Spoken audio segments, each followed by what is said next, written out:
Hi everyone, and welcome to yet another Transformers review with me and my dad here. Hey y'all, how are y'all doing? So, for today's Transformer review, we're going to be taking a look at a figure that's from the newest Transformers movie that just came out last year called Transformers 1. And this figure is part of the Studio Series line. Yes. So for today's Studio Series figure from the Transformers 1... we are going to be reviewing Mr. Smiley Face. Yes. This guy right here. Y'all didn't know he appeared, did y'all? Yes, he was in the movie. Not really. Anyway, this is who we're going to be reviewing. Anyway, I had to put him in there. I know y'all like him. We like him. So anyway, y'all, this is a review of one of the characters off of Transformers, Transformers 1, the movie, the animated movie that just came out last year. Now, as far as the way that they did it, I don't have a problem with it. It's actually, it was done pretty good. I have a couple issues on a couple spots of it, but in all, it's really a good one, a good movie. And it kind of goes more in depth of how the way things become to be and why Megatron is the way he is. Because he thought that he was doing the right thing, and what happens, he got more and more power per se, and he liked it. And there's just a different take on Megatron that we didn't know before, that turned him from good guy to bad guy. And it's a showing of relationships, of being broke relationships over power, greed, and control. And I also want to tell you something, Dad. Sure. Now that you told your thoughts about the new Transformers movie that came out last year, which is Transformers 1. Yes. Where this figure's from. Oh, and I almost forgot. Before I tell my thoughts about with my dad, this Transformers 1 Megatron here is also named D-16 from the movie before he became Megatron. They go more in depth of the bond between Orion Pax and DX. What? D-16. D-16. What he's called in this movie. So you can see a brotherhood type kindred friendship there in the movie, and as it goes on, you can see how it vanishes later on because some hard choices had to be made, and over the decisions of hard choices, one took one side, the other took the other side. And that's pretty much what happened. So the brotherhood and the kinship and the friendship that they had was torn apart over the decisions that they thought was best that each one of them made separately. Okay, now back to what I was saying, because I am going to also tell my thoughts about it.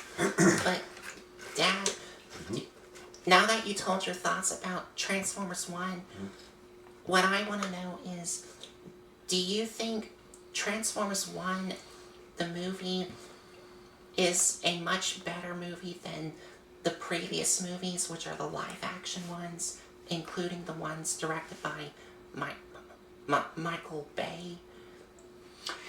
That's a good question. That's a good question, and I would have to say, I'm going to say yes. Because it follows pretty much more of the original story that started the whole thing. I'm going to say yes, because you got to remember, in the 1980s original Transformers, they didn't go into this type of depth. With the original Transformers from the 1980s until Transformers the movie, all we knew was there was a good faction and a bad faction, and the bad faction was called the Decepticons, and the good faction was the Autobots. That's pretty much all we knew. We knew that there was more to the story, but we didn't know what until later on. So I'm glad that Transformers 1 come out, because it follows the storyline a lot better.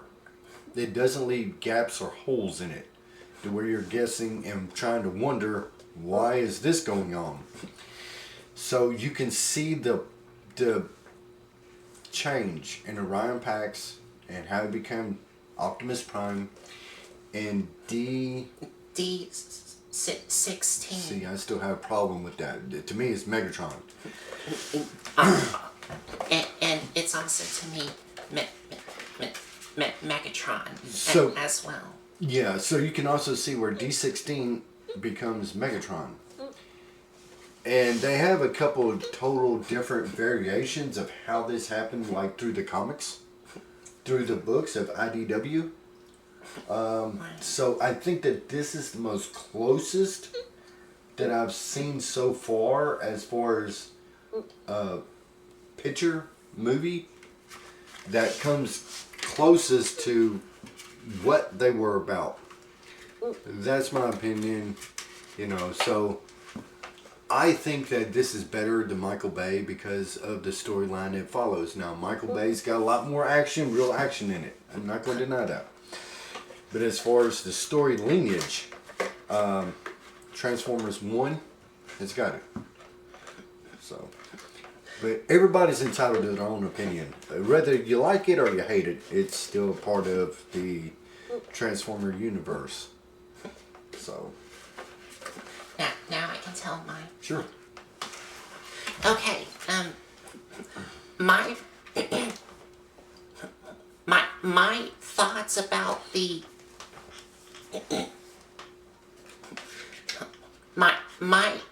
thoughts about the Transformers 1 movie.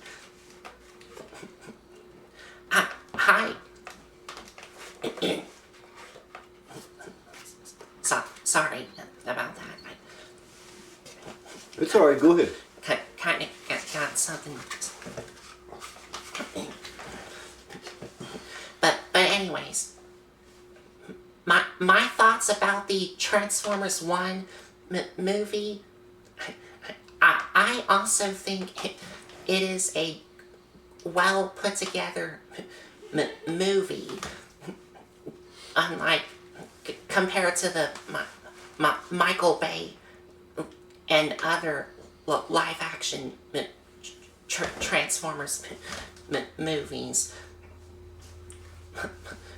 But there are like a couple of things that I would have liked to hear more origins about, like for example, in the Transformers 1 movie, we do see those things that they have on them to help them transform, called the transformation cogs.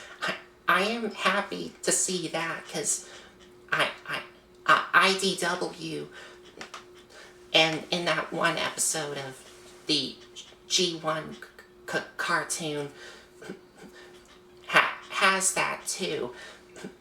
So I am happy that they got those transformation cog things. But I would have liked to hear the origins of the transformation cogs. Like, we know that they're made for the robots or Cybertronians to help them transform because they were born with it. But I would have liked to hear that origin story, like how the very first transformation cog was made and spread around on future Cybertronians.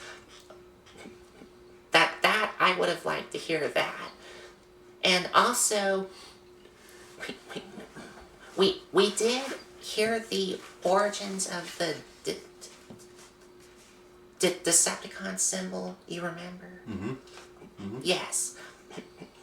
So we saw the origins of the Decepticon symbol, which I am happy with, but I would have liked to also hear the origins of the Autobots symbol, because from what I saw in the movie, we never saw the origins of the Autobot symbol, which you remember. Yes, I know what he's saying. Now, I do not know if I'm correct, and if I'm wrong, y'all correct me. I think as far as the toy line back in the 1980s, and I could be wrong on this, I think that what it was is they needed a symbol, so what they did was they took the figures and they were looking at them, and I think, and I could be wrong on this, and correct me if I am wrong, the toy Transformer Prowl, Autobot Prowl, that's how the Autobot symbol become to be, was from the Autobot Prowl of the 1980s.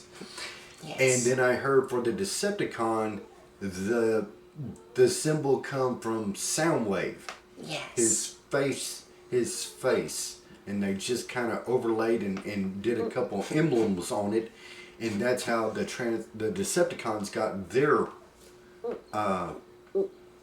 design. I think I read that somewhere or heard it somewhere, but if I'm wrong, let me know. It actually did come from those toys. Did it? Yes. Okay. Soundwave and Prowl.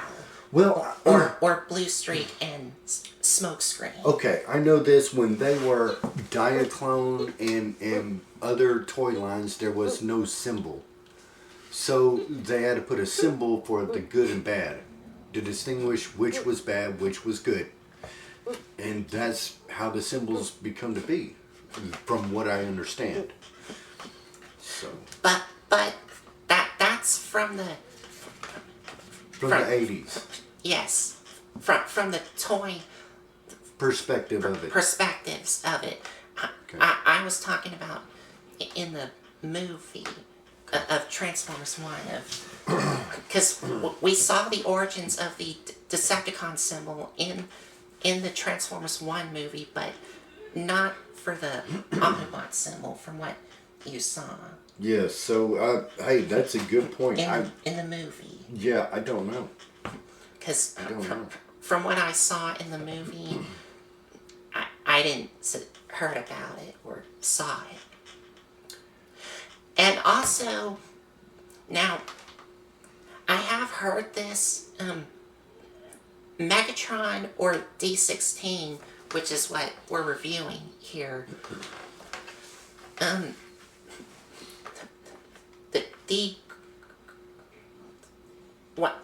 when they were going to make Megatron as a gladiator from the Transformers 1 movie, they did have like plans for it, but because he was a gladiator in the original Marvel Transformers comics and of course in IDW.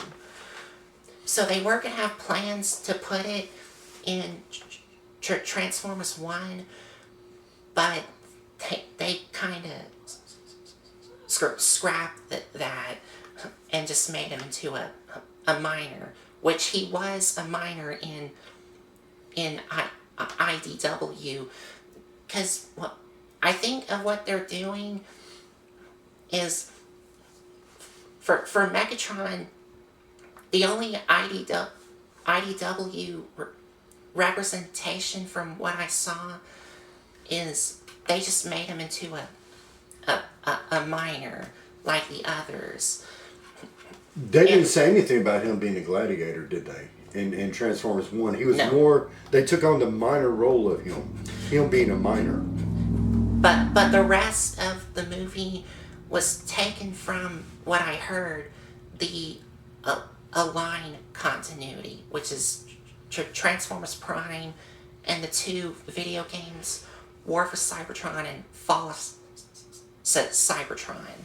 And they also made comic books of him, also made by IDW from the video games and also in Transformers Prime. And one last minor gripe I have with it is they were going to have plans to make a Transformers 1 sequel, but I don't think we're going to get a sequel of Transformers 1 because of what Transformers 1 kind of did at the box office. Not really good. So I don't think we're going to get a sequel of Transformers 1 because of what it did in the box office. Even though it is still a great movie, but of what it did in the box office, no good. The only one Transformer movie that still today, to my mind, that still stands the test of times, and I've seen this like last year, we went to a theater to watch it again. There's a reason why this one Transformer animated show was big, and it's bigger now since it's no longer, because it caught the era and the style and everything that was going on in the 1980s when Transformers the movie come out.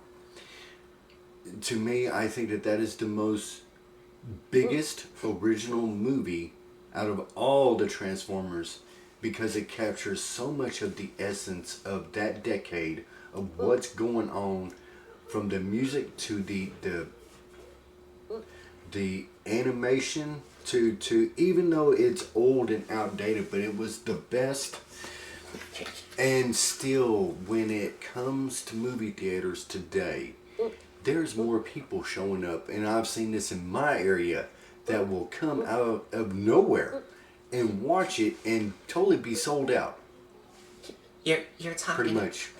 You're talking about the animated movie that came out in the 1980s. Right. Transformers the movie. There's something about that one that catches the whole encompass of Transformers in a nutshell that is still beyond describable. Because the people think that some of this stuff is old and outdated. Yeah, it is. But if you sit down and you really watch what's going on and listen to it, it's got a lot more deeper meaning than just an animated cartoon.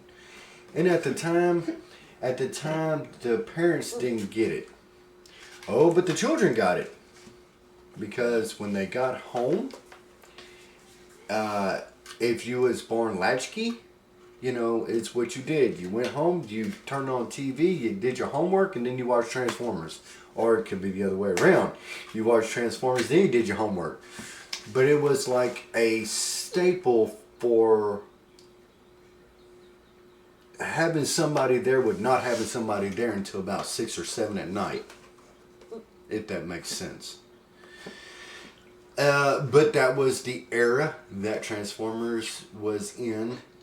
Generation X of a bunch of latchkey kids. And our reality was, when we got home, there was nobody there. There wasn't mom or dad, because they had to work. They had to, they wouldn't get home until 6 or 7. That was the reality of where Transformers come from when it first come into existence to the 1990s when, you know, it just went off into reruns and stuff like that. So, I still think that Transformers... The 1980s Yes, movie? the animated movie, because I remember the commercial. They say, "Does Optimus Prime die?" And you got Megatron saying, "It's over," you know, and it was so heartfelt. But the parents didn't get why their kids were watching a bunch of robots. To us, it was more than that. Just like G.I. Joe, Thundercats, and stuff like that. I don't think there will never be another era like that. That's my opinion. You know, because I don't even see it in today's time. Sure, the technology's there, and it's better stuff, but it doesn't capture the real feel of the essence that was going on that we had in the 1980s. And speaking of the 1980s, okay, I do want to show a closer look at the box here, but one last and final gripe about this movie, the new movie that just came out last year, Transformers 1. The theme song that this has in it, I was not really a fan of it, because I would have liked to hear if they would bring back either Stan Bush or Linkin Park, but back, because Stan Bush did the songs of the 1986 Transformers, the movie, which is still great for its time, and I wish that they would bring it back in this new Transformers movie, or also bring back Linkin Park, because I always knew Linkin Park from the Michael Bay movies, even though the Michael Bay movies are not as good. I still love the theme songs in it, which is including Linkin Park. So I would have liked either Linkin Park or Stan Bush, or both, to listen in this new Transformers movie. But of what we got, I'm not a fan of the songs. Well, I'm okay with the songs in this movie. Y'all understand times make changes and things get better and stuff like that, but there comes a certain point in time when you're in it and you're around it and you're surrounded by it, you don't understand. You just take it for it's always going to be like this. And then you look back, even 5 years after that, and it's all changed. And it's like, okay, I have been guilty, and somebody said this before, that I live in the past. Okay, I don't live in the past, but it's what I remember going through doing. And I remember everything that was going on at that time. And the problem is I have not seen a time like it come back. And there's one thing that I'm noticing, the things from the past that was hip comes in for about 2 years and then gone, disappeared. Where back then it stayed around for a while. I don't know. You know, it's crazy. Sometimes I get off on some of these tangents and stuff like that. But I'm just saying, I remember what it was compared to what it is today, and I have not seen another Transformer to totally stop me and make me watch it and be like in awe, except for Transformers the movie of the 1980s, because it was something so different none of us has ever seen. But you gotta remember, Transformers was airing for about 2 years before, 2 or 3 years before Transformers the movie come out. We knew it was going to come to a climax, we didn't know how, until they put it up there on commercials. And then, and I'm not going to say no names, but it had a PG-13 rating. And some kids I know for a fact went in to see another movie, and as soon as that movie started, they left that movie and went to watch Transformers the movie in the theater, silently. And their description of it when it was over with was just an awe and amazement. But the problem is, it didn't get the popularity it deserved until years later, till the next generation comes in and they take a look at this, and I've heard it from them. Why isn't there a movie made of this? I can't tell you that. I don't know.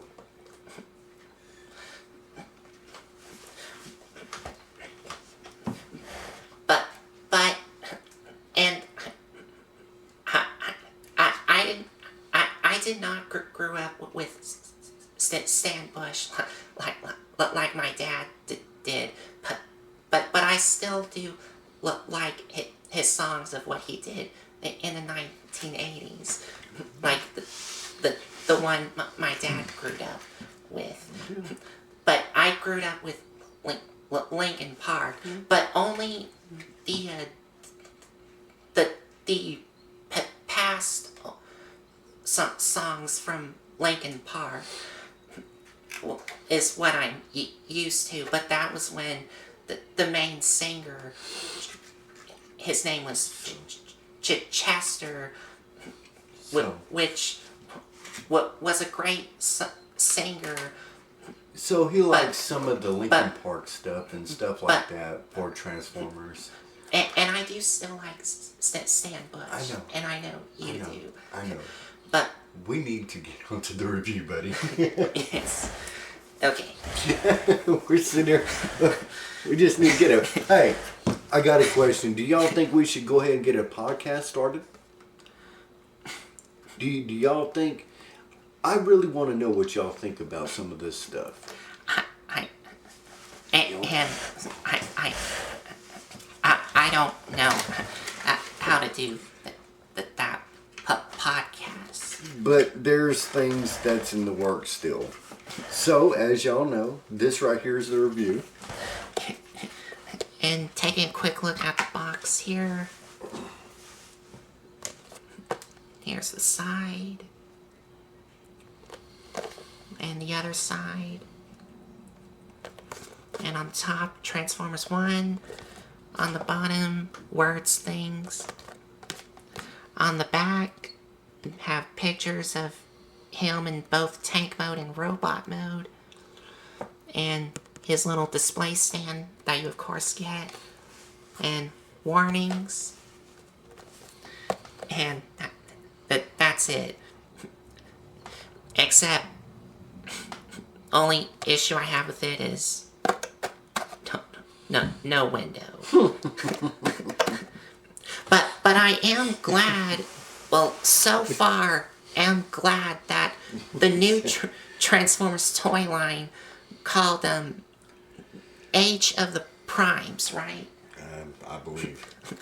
Where they finally brought back the clear window things for the new Age of the Primes. So far, I'm glad that they brought it back. But if they still could go back to no window, then I don't know what to say about that. But that's a quick look at the box. And as always, shirt merch in the link description below if y'all want to buy one in individual colors and different sizes. Y'all are amazing, and we appreciate y'all. And he appreciates y'all too. And now that we're done talking about our thoughts about the movie and other things, this guy's going to tie in some way. We haven't found out yet, but he will. Anyway, until then, we got to keep him going. Because it always helps to put a smile on somebody else's face. So now, I guess we'll now head over to the review area and check out the toy itself. Stay tuned. We'll see y'all here in a minute.